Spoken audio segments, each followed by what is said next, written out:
Good morning, students. This is Satish Kumar from Krishna Public School, and in this video we shall be discussing about chapter 7, that is getting to know plants. So जब हम अपने आसपास देखते हैं तो हमें बहुत different type के प्लांट्स देखने को मिलते हैं। जैसे हमारे अगर हम चाहें इक्वेटर रीजन में रह रहे हो जहाँ पे बहुत गर्मी रहती है, या अगर हम पोल्स की बात करें जो हमेशा स्नो कवर्ड रहते हैं, बहुत चिलिंग एरियाज होते हैं, तो ये प्लांट्स अलग अलग तरह से वैरी करते हैं। ठीक है, इन पर अलग अलग टाइप के लीव्स होते हैं, अलग अलग टाइप के फ्लावर्स, फ्रूट्स, एंड ये सब कुछ किसकी वजह से होता है? इनके डिफरेंट हैबिटेट की वजह से होता है। अगर अब हम हैबिटेट को डिफाइन करें तो हैबिटेट क्या होता है? It is a region which is a living where a living being belongs. ठीक है, मतलब वो रीजन जहाँ पे कोई भी हमारा एक लिविंग बीइंग जिस रीजन से बिलोंग करता है उसको उसका हैबिटेट कहते हैं।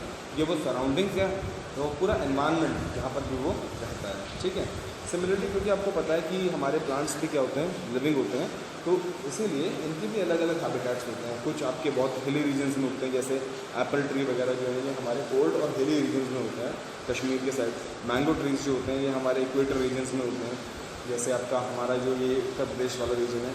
और कैक्टस अगर के जैसे प्लांट्स के बारे में बात किया जाए तो ये कंटीले झाड़ियाँ, ये सब कुछ जो कैक्टस वगैरह होते हैं कौन से रीजन्स में होते हैं? डेजर्ट रीजन्स में होते हैं हमारे पास। अगर हम लोटस फ्लावर की बात करें, जो लोटस वाला जो फ्लावर होता है वो कहाँ पे होता है? पानी के अंदर होता है। तो इसी टाइप से अलग अलग हैबिटेट्स की वजह से हमारे जो प्लांट्स होते हैं ये अलग अलग जगहों पे क्या करते हैं? ग्रो करते हैं। और अगर हम नॉर्मल कॉमन चीज़ अगर देखें प्लांट्स के बीच में तो क्या होती है? इनका स्ट्रक्चर, जो प्लांट का स्ट्रक्चर होता है उसको कॉमनली दो पार्ट्स में क्या किया जाता है? वो किया जाता है, डिवाइड किया जाता है। एक होता है रूट सिस्टम और एक होता है हमारा शूट सिस्टम। जो रूट सिस्टम होता है वो कौन सा होता है? जो ऊपर वाला पोर्शन जो हमें जो अंडरग्राउंड वाला पोर्शन होता है हमारे प्लांट का, जो हमें दिखाई नहीं देता। It is away from sunlight and it is always inside the ground, मतलब सॉइल के अंदर वाला पार्ट होता है, इसे हम रूट सिस्टम कहते हैं। और जो शूट सिस्टम होता है वो कौन सा पार्ट होता है?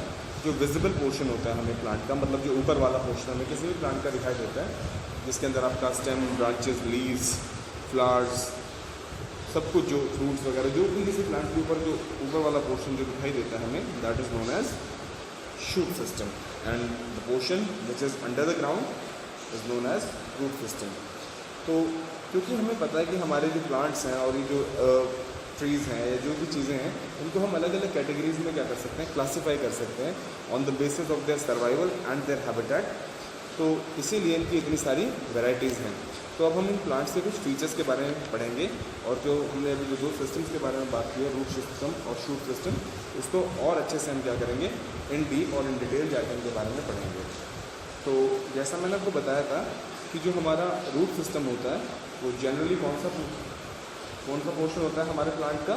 जो सॉइल के अंदर रहता है, जहाँ पे हमारी स्टेम एंड हो जाती है, उस पोर्शन को हम क्या कहते हैं? Root system. वहाँ से हमारा स्टार्ट हो जाता है। ठीक है, and leaves prepare the food and transport to the roots which become thicken. क्योंकि हमारे जो लीव्स होते हैं उनके अंदर क्लोरोप्लास्ट होता है, और जो ग्रीन प्लांट्स होते हैं ये अपना खाना खुद से बनाते हैं।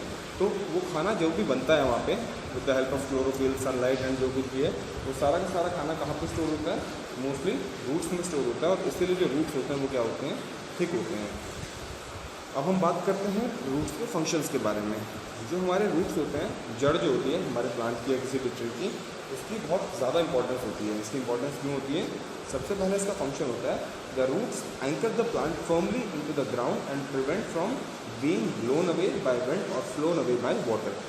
एंकरिंग का काम करता है रूट, मतलब पकड़ बना के रखता है मिट्टी के साथ ऊपर वाले प्लांट की, जो पूरे प्लांट की जो होती है हमारे, वो रूट बना के रखता है, ताकि अगर तेज़ हवा चले तो वो प्लांट को उड़ाकर अपने साथ में ले जाए, या तेज़ अगर धारा आए पानी की तो हमारा जो प्लांट है वो उसमें बह ना जाए। तो एंकरिंग का काम कौन करता है? रूट करता है। एंकरिंग जैसे आपने सुना होगा, जब बड़ी बड़ी शिप्स होती हैं उनको कहीं रुकना होता है तो अपना एंकर वहाँ पे जो होता है, लंगर जिसको बोलते हैं, वो गिरा देते हैं। ठीक है, और वो लंगर जो होता है नीचे आके किसी भी चीज़ में अटक जाता है पानी के अंदर, तो वो शिप वहीं पे रुक जाती है। मतलब बेसिकली होल्ड करने का और रोकने का काम कौन करता है?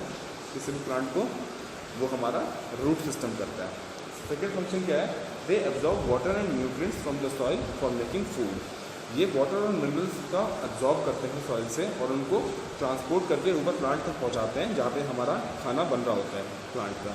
ठीक है, तो ये काम भी बहुत इंपॉर्टेंट होता है, इसलिए पानी कभी भी प्लांट के ऊपर इतना ज़्यादा नहीं डाला जाता, उसको हल्का सा स्प्रिंकल किया जाता है अगर कभी किया भी जाता है। तो मोस्टली जो हम पानी देते हैं वो कहाँ पे देते हैं, उसके रूट में देते हैं, क्योंकि रूट से ही पानी फिर ट्रांसपोर्ट होकर कहाँ तक जाता है, लीव्स तक जाता है, यहाँ पे खाना बन रहा होता है। नेक्स्ट है translocate water and minerals to the stem. वही जो मतलब एब्जॉर्ब करना और फिर उनको ट्रांसलोकेट करना, नीचे से ऊपर की तरफ लेके जाना, वही होता है। And in some plants like beet root they store foods and that's why they are thick. कुछ ऐसे प्लांट्स होते हैं जिनमें मेनली जो रूट होता है प्लांट का, उसी के अंदर जो होता है फूड क्या होता है, स्टोर होता है, और इसी वजह से जो रूट्स होते हैं बहुत थिक होते हैं, जैसे कैरेट, रेडिश और बीट रूट। इनके अगर हम एग्जाम्पल लें टर्निप वगैरह का, तो इनके अंदर क्या होता है कि जितना भी खाना प्लांट के अंदर बनता है in the form of starch और in the form of glucose, तो वो क्या होता है कि स्टोर हो जाता है किसका, आपके रूट के अंदर। और रूट की जो थिकनेस होती है वो इसी वजह से क्या हो जाती है, बढ़ जाती है, और रूट जो होते हैं वो मोटे नज़र आते हैं हमें। ठीक है, क्योंकि कंटिन्यूस फूड बनता रहता है ग्रीन लीव्स के अंदर और वो फिर स्टोर होता रहता है हमारे रूट्स के अंदर। ओके स्टूडेंट्स, तो ये होगी हमारा रूट सिस्टम और उसके फंक्शंस। अब हम बात करेंगे टाइप्स ऑफ रूट्स के हमारे पास। तो जो रूट्स होते हैं हमारे पास अलग अलग प्लांट्स के, वो बेसिकली ब्रॉडली दो कैटेगरीज के अंदर डिवाइडेड होते हैं। एक होता है हमारे पास टैप रूट्स और दूसरे होते हैं हमारे पास फाइब्रस रूट्स। उन दोनों के डायग्राम इस वीडियो के अंदर भी आपको शो हो जाएंगे। After few slides you will be watching them. अब जो टैप रूट की अगर बात करें तो टैप रूट उन प्लांट्स के अंदर होता है जहाँ पे मतलब स्टेम जो होती है, the stem elongates to form one long main root. मतलब स्टेम ही अपने आप में जहाँ से ख़त्म हो जाती है वहाँ से ही अपने आप में ही एक लंबा रूट बनाती है, which goes deep into the earth, और बहुत डेप्थ तक जाता है वो जो रूट होता है। And it contains branches which spread sideways, और उसकी कुछ ब्रांचेज होती हैं जो साइड बेज में क्या हो जाती हैं, स्प्रेड हो जाती हैं। And this type of root is called, and वो जो ब्रांचेज होते हैं उनको हम लेटरल रूट्स कहते हैं। मतलब बेसिकली जैसे आपको दिखाई दे रहा है राइट हैंड साइड पे इस डायग्राम के, इसे हम टैप रूट बोलेंगे। जैसा आपका कैरेट के अंदर होता है, रेडिश के अंदर होता है कि एक स्टेम में से ही एक मेजर रूट जो है वो नीचे तक जा रहा है अंडर द ग्राउंड, और उसके साथ छोटे छोटे ब्रांचेज जो आपको साइड में छोटे छोटे दिख रहे हैं, इनको हम क्या कहते हैं, लेटरल रूट्स कहते हैं। ये आपका radish, beet root, mango tree, tea, gram, and these all are having tap roots. ये जो सिस्टम है इस टाइप का, ये आपका इन प्लांट्स के अंदर होता है। ओके, अब हम बात करते हैं हमारा दूसरा टाइप जो होता है रूट का, जिसे हम फाइब्रस रूट कहते हैं। These are thin and almost equal size. ये क्या होते हैं, पतले होते हैं बहुत, एज़ कम्पेयर टू अगर आप टैप रूट से कंपेयर करके देखेंगे इस इमेज के अंदर तो आपको डिफरेंस दिखाई दे जाएगा। मतलब जो थिकनेस है आपके फाइब्रस रूट की, वो तो उसके लेटरल रूट्स के बराबर है, मतलब जो मेन रूट्स नहीं है हमारे टैप रूट के, उसके इक्वल है। और ये क्या होते हैं, they are thin and almost equal in size. ये बहुत पतले होते हैं और सभी एक साइज़ के होते हैं जो फाइब्रस रूट होते हैं। And they all start from the base of the stem and spread out.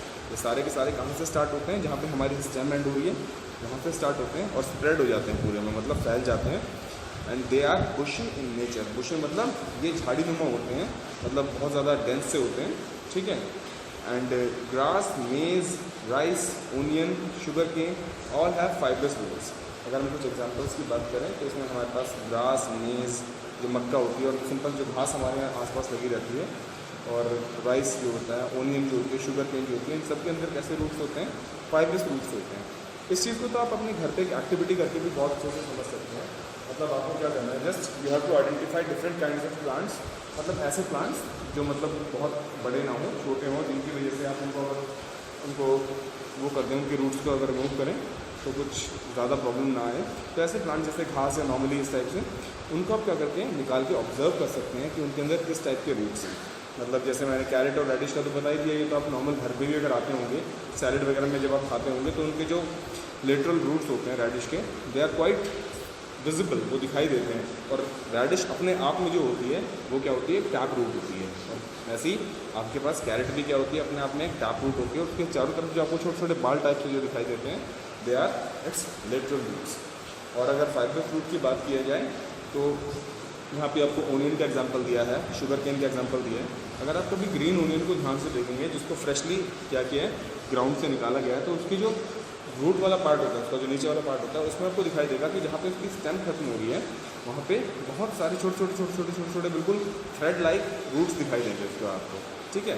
वो थ्रेड लाइक रूट से क्या होते हैं, उसके फाइब्रस रूट्स होते हैं, और इसी टाइप से हम क्या कर सकते हैं, आइडेंटिफाई कर सकते हैं the difference between a tap root and fibrous root. यहाँ पे आपको इस इमेज में देख के बहुत क्लियर हो रहा होगा, बट आप ये चीज़ खुद से भी एक एक्टिविटी करके घर पे भी ऑब्जर्व कर सकते हैं। Okay students, so I hope you understand the concept of root system, about its function, and also about the different types of roots, that is taproot and fibrous root, which we have discussed so far in this video. And students, kindly note down all those notes which I forwarded on the group, and if you have any doubt regarding the concept, you can contact me after the school hours by texting me on my WhatsApp number. And thank you very much for listening me so far. Your class ends here.